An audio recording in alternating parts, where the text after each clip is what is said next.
we have the huge privilege to have Don Jones moderate this panel. I've had the honor and the privilege and the pleasure to know Don for more than a decade now, and Don has played a very important role in building up the digital health and virtual health community and practice over the years on so many levels. From the time that I knew him, that he was the head of healthcare at Qualcomm, but before that, he built one of the first practices, like multi-specialty practices in healthcare. And he also is an investor. He's an advisor.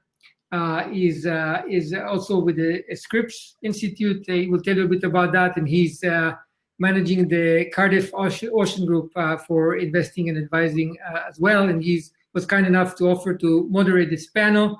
I think that we are missing one more speaker. But I think that I'll just give you the time. Obviously, we started a little bit late, so we'll extend this panel to give you an opportunity to go through what you intended. But I'm really, really excited about this panel making sense of sensors, devices, and digital therapeutics. Thank you. So thank you hand it off to you, going ahead. Don, I think when you sign off, Ron, then Mark can come in. Doing that. So everybody, welcome. I've got a great panel. I've tried to put together a group here that will highlight what's going on in digital health from a sensor perspective, a device perspective, a little bit of services connected with those devices, and some digital therapeutics. And to that end, I think we're going to just jump right on in. Joel, you come to us from BOYDSense. BOYDSense is making a very interesting set of breakthroughs in glucose measurement. I'll let you tell a little bit about your device, but I'm starting with Joel because you really are perfecting a new form of sensor. So Joel, tell us a little bit about what you're doing at BOYDSense. Sure. Yeah, thanks, Don. Can you hear me okay? Yes. All right, great to be here. Hi, everybody. So I work for BOYDSense. I'm the Chief Product Officer there. And for those of you who don't know about BOYDSense, which is pretty much everybody, we're a small startup company. We have sensor technology that can be used to predict blood glucose using molecular patterns in exhaled breath. So I have a sample of the device here on my desk. This is a model.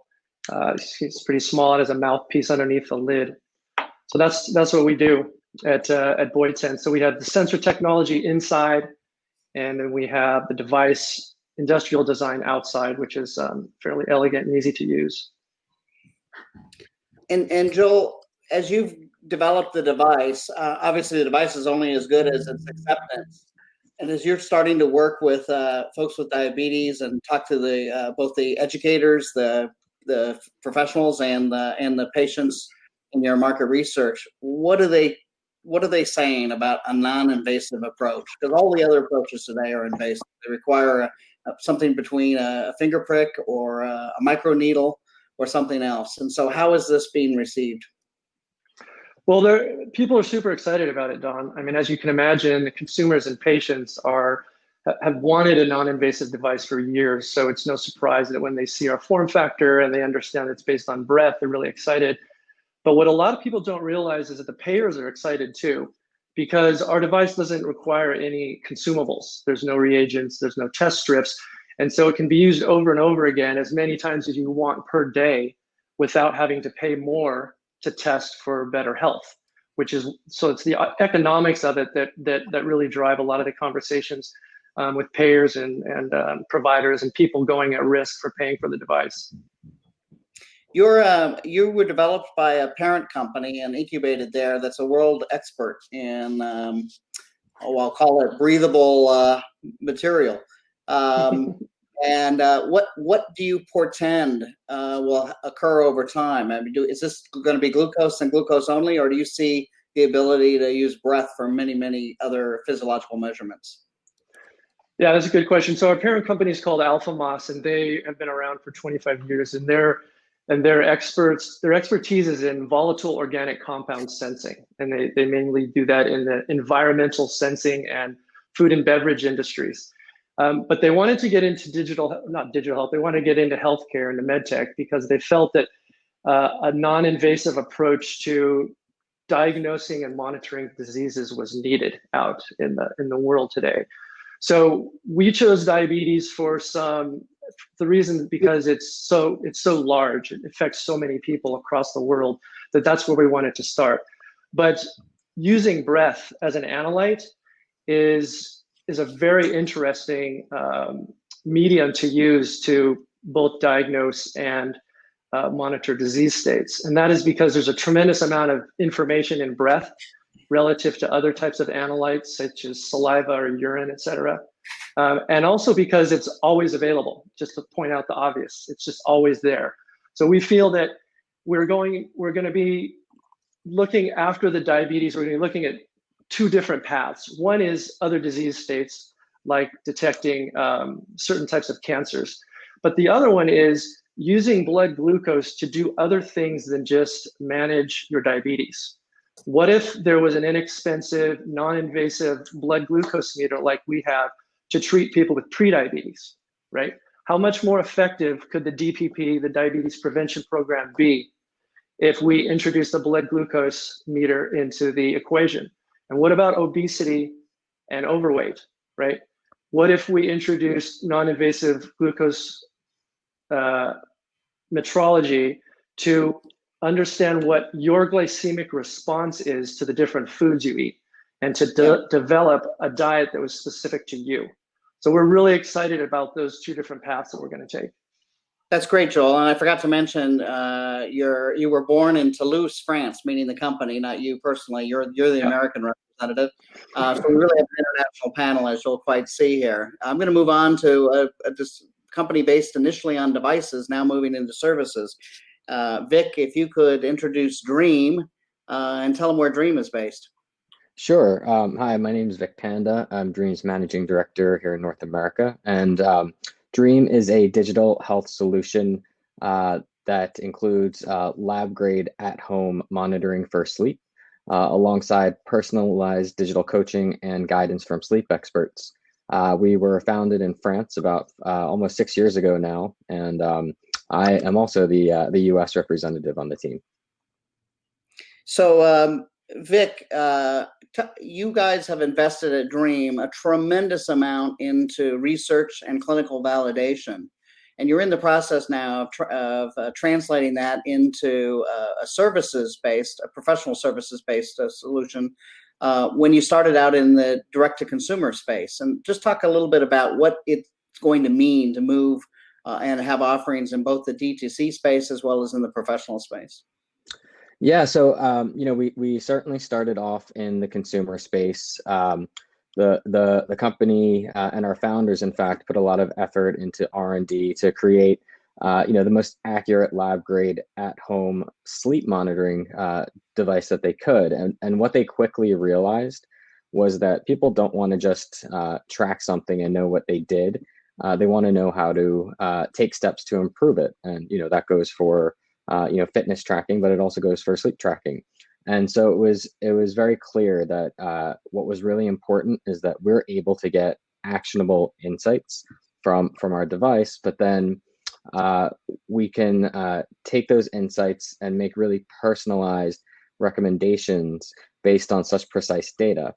And so our device helps people understand their sleep, and we have the service layer now that helps people take the steps to improve their sleep through things like digital and real life coaching. In terms of shifting from a strict direct to consumer model to working with a B2B channel where we're targeting self-insured employers, on the one hand, there are a lot of things that are very similar. Because at the end of the day, we're still talking about end users, and end users are the same whether they are consumers or employees. We still need to provide the most exceptional healthcare experience as we can. And we kind of look at the self-insured employer channel as a way to amplify the access to our solution. But on the other hand, it is a different beast when we are working with employers. The end user's journey is a bit different.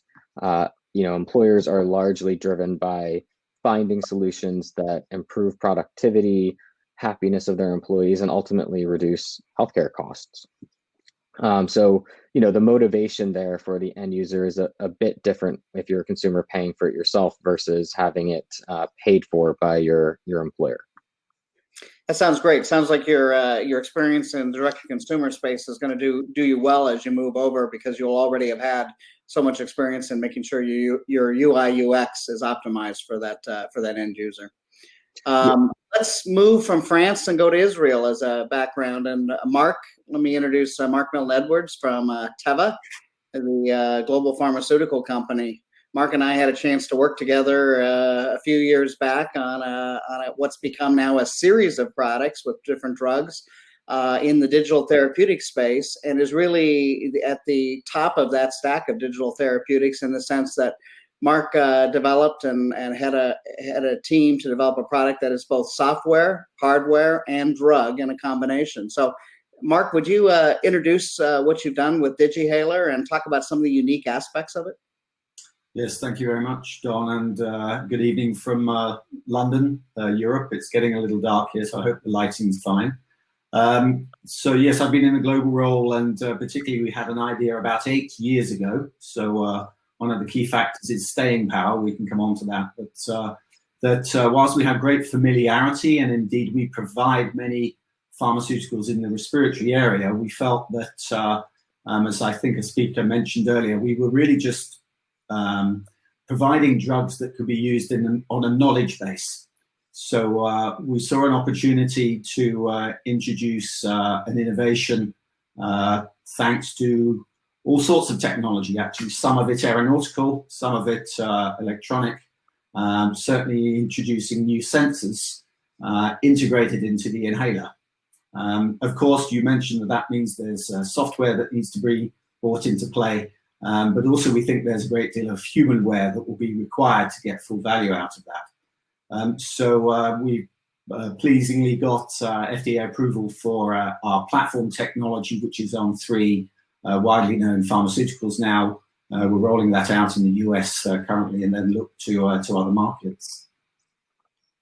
Mark, you had other companies that were doing things around inhaled drugs at the time DigiHailer was developed, but there are a couple unique aspects about DigiHailer that really make it stand out differently than some of the other products. Could you talk a little bit about what you've done with some of the sensors and what makes it really stand out and maybe different?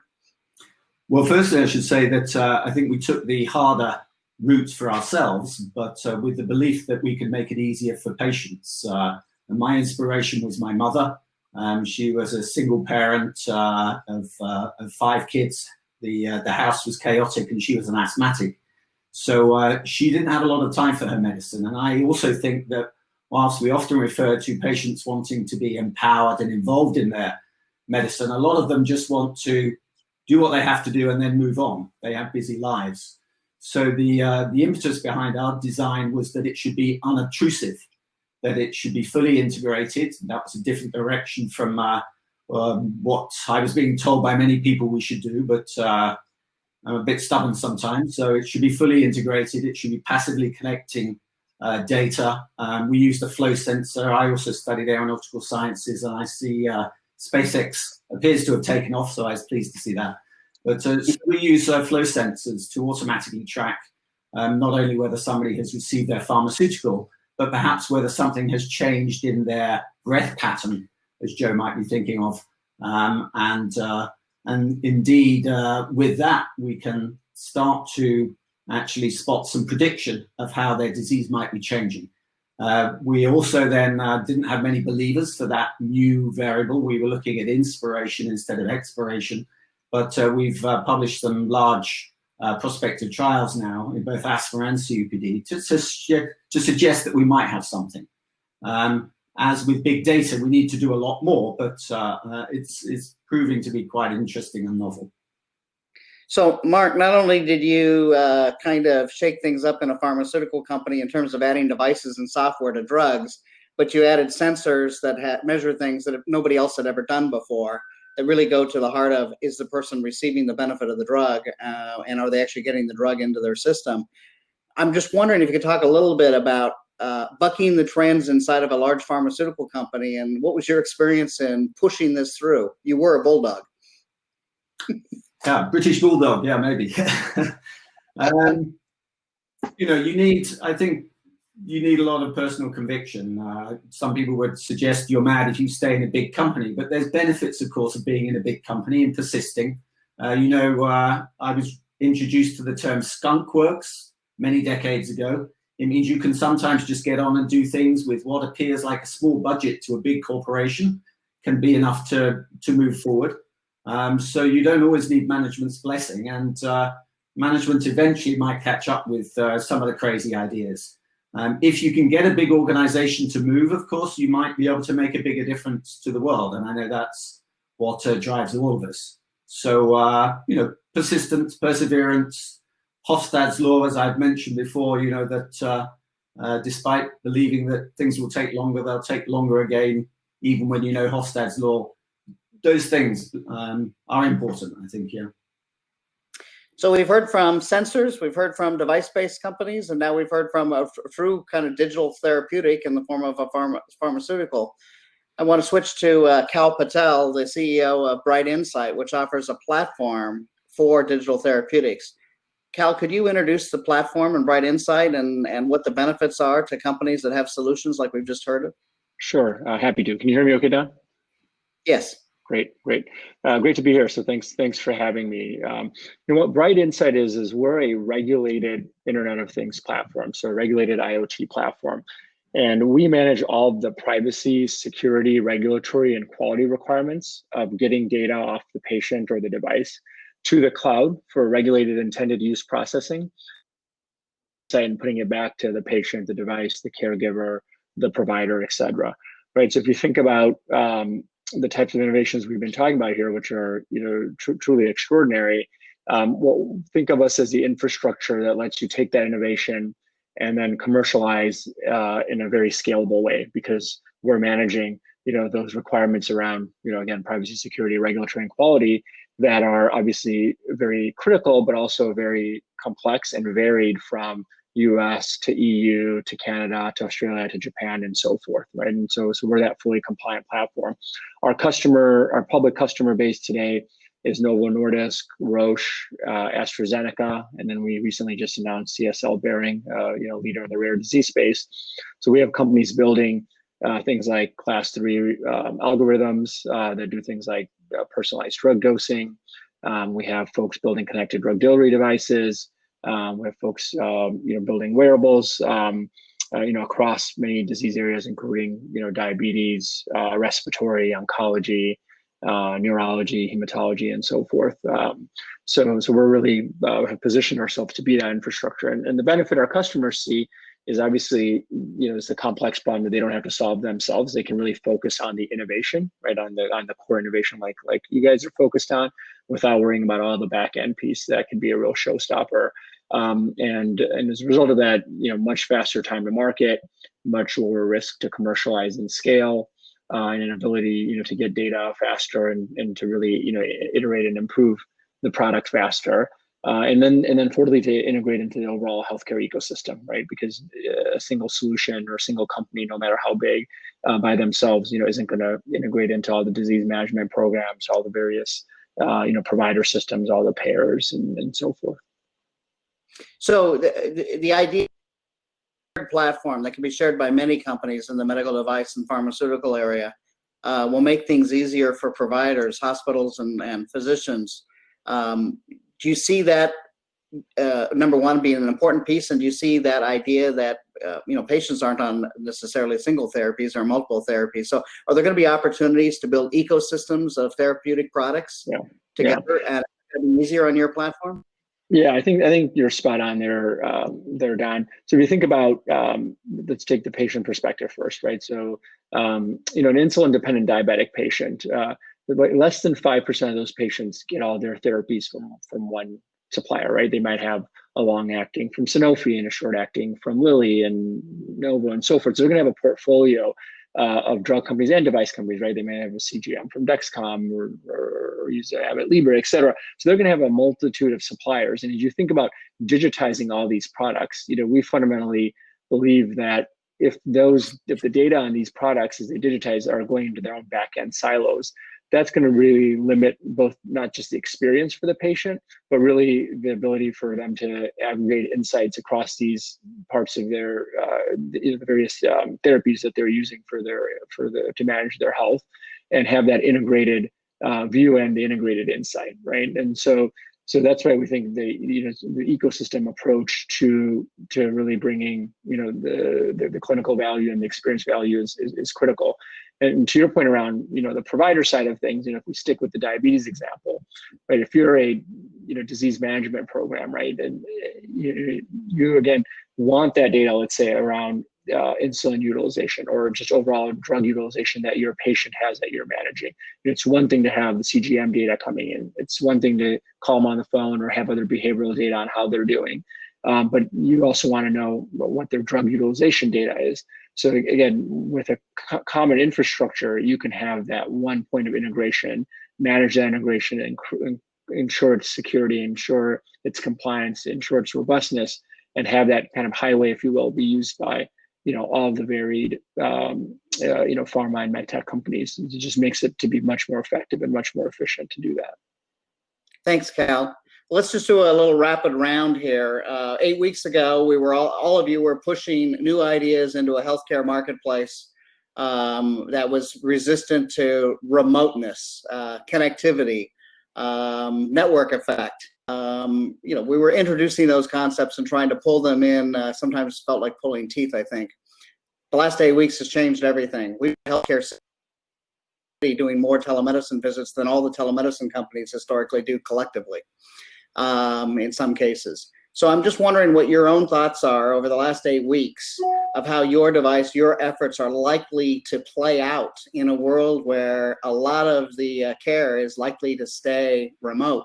And so remote monitoring, remote data capture is going to be a much more integrated, likely to be an integrated part of care management. And I'm wondering how your thinking at your offices and your companies has started to change. So Joel, maybe we'll start with you. I mean, so even prior to 8 weeks ago, right, we saw the migration of treatment from hospital to the home. It was taking place. It wasn't at a very rapid pace, but it was taking place. And one of the pillars that we rest our company on is that people want to take better care of their health. They don't want to have to go into a hospital. They want to do it at home. So they want devices that they can use and understand themselves, right? That are connected, that get data to their clinical disease, their clinical team, their condition management people, and we're part of that ecosystem, of that evolving Internet of Medical Things that Kal was referring to. So we're excited about it, and we're excited about how we can improve health outcomes as a result. Great, Vik. What's Dream's thoughts now, especially in the last 8 weeks? Oop, we're not getting any audio. One of the core components of our solution is, of course, our wearable headband that tracks brain activity, heart rate, respiration, motion. So it tracks sleep activity or metrics, but the fact that we're able to collect this data from the home that's lab quality when people can't go into sleep clinics anymore or haven't been able to, I think that's a huge opportunity. You see a number or all clinics, sleep centers, and hospitals to leverage telemedicine now, and we fit right into that. We're just another component to what they're able to offer, which I think is hugely beneficial to us. So definitely we've seen a lot of that on the provider side, just in terms of how everyone is also working remotely now. There's an additional level of stress and anxiety tied to that, and we see a lot of people coming to us now for the service side of our solution as well. That's great. Mark, is a pharmaceutical company starting to talk about virtual sales calls? Oh, absolutely. Yeah, that was the first thing to talk about. And of course, many people have been working on that for some years. But actually, I was surprised that we lucky enough started our journey many years ago, and we've had many hurdles, as you know, and some setbacks. But right now the phone's ringing off the hook, is I think the expression. So we were already rolling out this year, and we've been pushed by senior management now fully to speed that up. We've had some individuals, some large organizations contact us and make very definitive moves already that I don't think they would have made as quickly. But so I'd say overall, it's just a realization by many people that you can be efficient and effective remotely, because now with digital sensors, we can see the real world. You can actually see the real world, and you can monitor it remotely, disconnected, asynchronously. So that's a tremendous opportunity, and people have woken up to that. So of course, coronavirus is a terrible thing.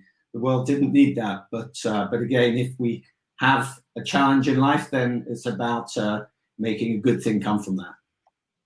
Kal, on the adoption curve from a curiosity, nice to have, do you think it's fair to present BrightInsight as a have to have? Yeah, I think that's right, Don. We're seeing really no slowdown. In fact, we're seeing an acceleration with our existing customers and their focus on digital, and they're really wanting to accelerate and push that digital agenda. And on the business development side, right, where we're trying to bring on new major pharma and medtech companies, we're seeing those conversations progress. Even though this is a very complex space, we're seeing those conversations progress over video and phone calls. So I think the pharma and medtech industry for sure sees this as an accelerant in moving digital into a must-have, not a nice-to-have. And I think we'll look back at this as an inflection point. I think the other point, observation I would make is what I'm not seeing enough of is really talk around what's the underlying tech infrastructure that healthcare needs in order to really enable successful, scale deployment of remote monitoring, of remote sensors, of all the types of solutions that we're talking about, including telemedicine, right? And in the U.S. for many years, we've been talking about the need to invest in our infrastructure, roads and bridges and tunnels and so forth. And certainly, that need's very real. I think we need to have a similar conversation about the tech infrastructure that underlies our healthcare systems, right? From, what's going on in provider, health systems, brick and mortar systems to the virtual systems and everything in between. And hopefully this will, coming out of this, we'll also have a real conversation about that and a desire to, invest in this infrastructure, because that'll really enable the kind of innovation we're talking about to not just happen, but to really scale and deliver.